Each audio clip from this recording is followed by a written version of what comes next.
रिंकू, हाँ जी। ये देख। आगे तो चले। सत श्री अकाल बीजी। सत श्री अकाल पुत्र। अब साफ दिखाई दे रहा है बीजी। बहुत साफ दिखाई दे रहा है। बीजी इतने टाइम बाद नए चश्मे बनवा ही लिए। किसी अपने ने पैसे भेजे और हर महीने पैसे भेजेंगे। वाह। ਫੋਨਾਂ ਤੇ ਟੂ ਟੂ ਹੋਊਗੀ ਤੁਹਾਡੇ 1 ਤਰੀਕ ਤੋਂ ਬਾਅਦ। ਇਹ ਤੁਹਾਡੇ ਪੈਸੇ ਨੇ, ਇਹਦੇ ਨਾਲ ਕੋਈ ਅਮੀਰ ਨਹੀਂ ਹੋ ਜਾਣਾ ਤੁਸੀਂ। ਮਾਵਾਂ ਭੈਣਾਂ ਨੂੰ ਸਤਿਕਾਰ ਦੇ ਕੇ ਮੈਨੂੰ ਖੁਸ਼ੀ ਮਿਲਦੀ ਹੈ ਇਸ ਗੱਲ ਦੀ। मुख्यमंत्री माँ बेटी सत्कार योजना, आपका अपना भगवंत मान। मैं बड़ा शर्मिंदा हूं कि सूर्यकांत हमारे चीफ जस्टिस हैं। सूर्यकांत के मुंह से इस तरीके की बात नहीं सुनी जहां पर वो लोगों की बात कर रहे हो। अगर सुप्रीम कोर्ट कहे कि हमारे पास टाइम नहीं है आपका आर्टिकल 19 बचाने के लिए, आपकी फ्रीडम ऑफ एक्सप्रेशन को बचाने के लिए, तो मैं तो शर्मिंदा फील कर रहा हूं कि मेरा चीफ जस्टिस ऐसा है कि वो संविधान को प्रोटेक्ट नहीं कर सकता। पल पल न्यूज से मैं हूं आपके साथ नदीम अकरम। लगातार 22 दिन से हम यहां बने हुए हैं। जंतर मंतर की हर एक कवरेज जो है आप लोगों के साथ साझा कर रहे हैं। जो तस्वीरें 20 तारीख को सामने आई उसके बाद कई सारे सवाल खड़े हो गए और इसी पर बात करने के लिए लॉयर्स की पूरी टीम हमारे साथ मौजूद है। और मैं ये जानना चाहूँगा कि जैसे ही ये तस्वीरें सामने आई 20 तारीख को ब्रुटैलिटी होती है, हाई कोर्ट में मामला जाता है, कोर्ट कहता है कि उनके पास वीडियो देखने का समय नहीं है।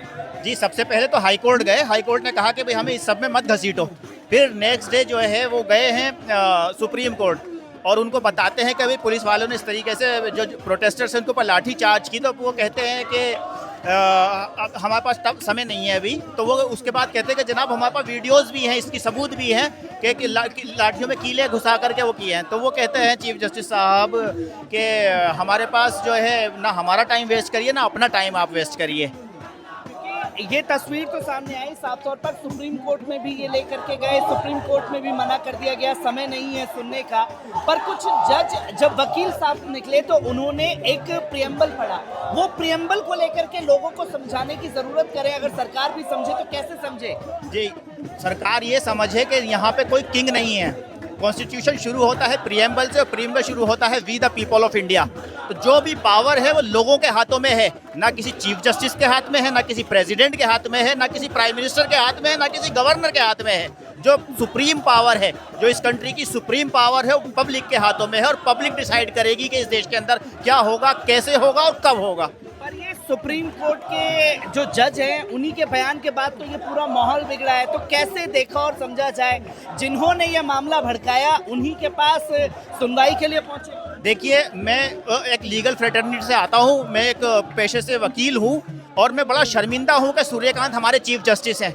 मैं बहुत शर्मिंदा हूँ।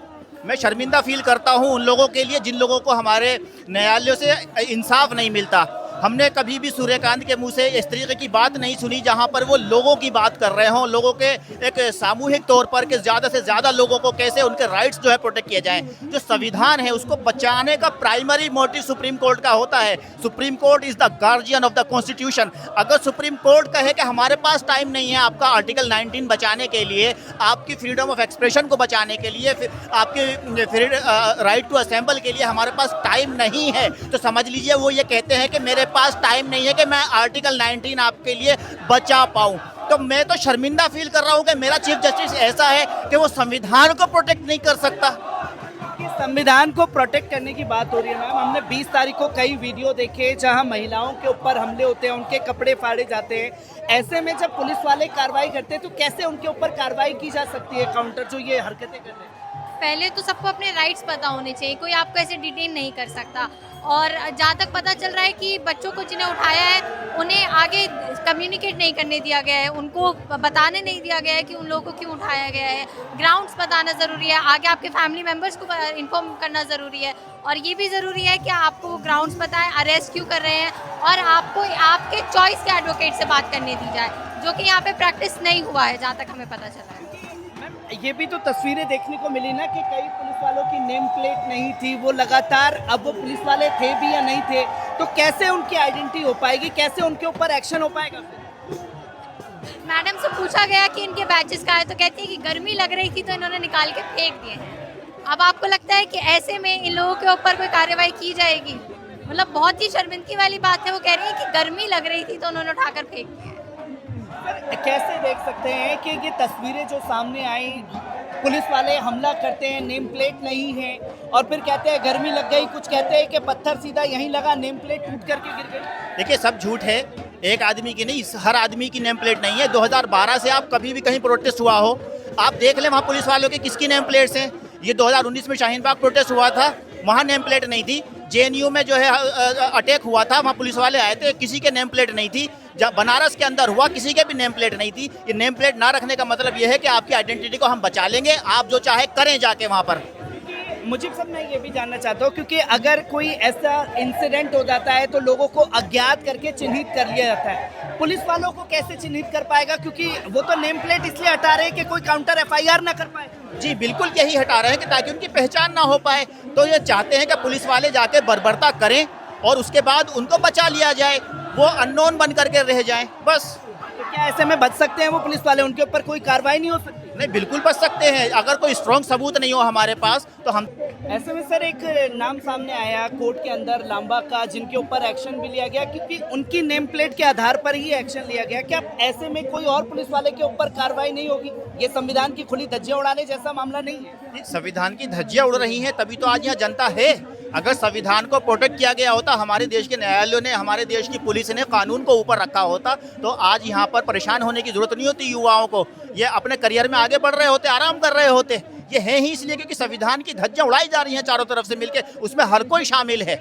उसमें हर कोई शामिल है। जज की भूमिका पर भी सवाल खड़े हो रहे हैं, पर यहाँ जो ब्रुटैलिटी हुई, कई लोग अभी तक पुलिस वालों के ऊपर काउंटर नहीं कर पाए क्योंकि मामला तो पब्लिक, और ये तो दंगे भड़काने जैसा मामला नहीं था। देखिए ऐसे मामलों में क्या होता है, ये स्टूडेंट्स हैं, इनके पास ना इतने रिसोर्सेज हैं, ना इनके पास इतना मोटिवेशन है कि ये सब चीज़ें करें। ये अपने करियर देखें, ये सरकार से लड़ें, ये जो है सिस्टम से लड़ें, वो समाज से लड़ें, अब पुलिस वालों से भी लड़ें। कैसे? जब सब कुछ उनके तो हाथ भी बंधे हुए हैं, पैर भी बंधे हुए हैं, वो कैसे लड़ें? ऐसे में वकील कैसे उनका सहयोग कर सकते हैं छात्रों को? हम उनका भरोसा, सबसे पहली चीज़ तो ये है कि हमारी प्रेजेंस अगर उनको मोटिवेशन देती है तो हमारी सबसे बड़ी चीज़, पहली चीज़ ये है। उसके अलावा हम उन्हें बताते हैं कि उनके अधिकार क्या क्या हैं, वो क्या करें, डूज एंड डोंट्स क्या हैं और किस सिचुएशन में कैसे करें। किसी का कुछ गलत हो जाता है, अगर किसी के साथ छेड़खानी करते हैं पुलिस वाले या कोई भी करता है, या मारपीट करता है, या इलीगल डिटेन करता है, या कुछ लोग जो लापता हो गए, जिनका पता ही नहीं कहाँ चले गए, उनकी फैमिलीज वगैरह, वो आए, हम उनके ये पता करेंगे वो कहाँ हैं, कैसे हैं। जो भी लीगल रेमेडीज ली जाएंगी वो लेंगे, लीगल कंसल्टेशन जो देनी होगी देंगे। क्योंकि ऐसे में कुछ वकील भी अगर जा रहे हैं, किसी को डिटेन किया जा रहा है, कल ही वीडियो सोशल मीडिया पर सामने आया लोधी कॉलोनी का, पुलिस वाले वकीलों से बदतमीजी करते हुए नजर आए। क्या राइट्स है कि हर किसी को वो एक ही चश्मे से देख रहे हैं? हाँ, वो जो है ये लोधी कॉलोनी पुलिस स्टेशन का मामला है और यहाँ आने से पहले हम वहीं गए थे, तो हम एसीपी से भी मिले, एसएचओ से भी मिले, उन्होंने माफ़ी मांगी और कहा कि ये दोबारा नहीं होगा। उस आदमी के ऊपर हमने डिपार्टमेंटल इंक्वायरी इनिशिएट कर दी है। जो भी सामने आएगा, क्योंकि हम सिर्फ वीडियो देखकर नहीं कह सकते, एक प्रोसीजर है डिपार्टमेंटल इंक्वायरी का, वो हमने शुरू कर दी और उसको सिविल लाइन में जो है ट्रांसफ़र कर दिया गया है। और आप निश्चिंत रहिए, उसके ऊपर कार्रवाई होगी और आइंदा से इस तरीके से नहीं होगा। ऐसे आइंदा से नहीं होगा। मैम, मैं आपसे भी जानना चाहूँगा क्योंकि महिलाओं की सेफ्टी की सबसे पहले ज़्यादा बात होनी चाहिए। पुलिस वाले जिनसे रक्षा की उम्मीद की जाती है, वही रक्षक बन के भक्षक बन गए और उन्होंने ही ब्रुटैलिटी पूरी तरीके से कैसे देखा और समझा जाए इसको कि कैसे कार्रवाई, उन महिलाओं को भी कैसे इंसाफ दिलाया जा सकता है? महिलाओं के साथ तो इतना ब्रुटैलिटी किया है कि मेरे खुद के पैर में लगा है, इवन मेरे हाथ में भी यहाँ पे निशान हो रखा है। मेरे खुद ही बहुत ज़्यादा आराम से बहुत ज़्यादा लगा था। मेरे फ्रेंड्स के हाथ वाथ भी टूटे हैं और मतलब उन्होंने इतना ब्रूटल बिहेव किया कि कुछ के तो मेरी जो नोन में ही थी उसके कोशिश किया कि वही उसका मतलब उसका असॉल्ट ही बिहेव हो गया पूरा। उसको लेके चले गए डिटेन में और उसके बाद असॉल्ट ही बिहेव कर दिया।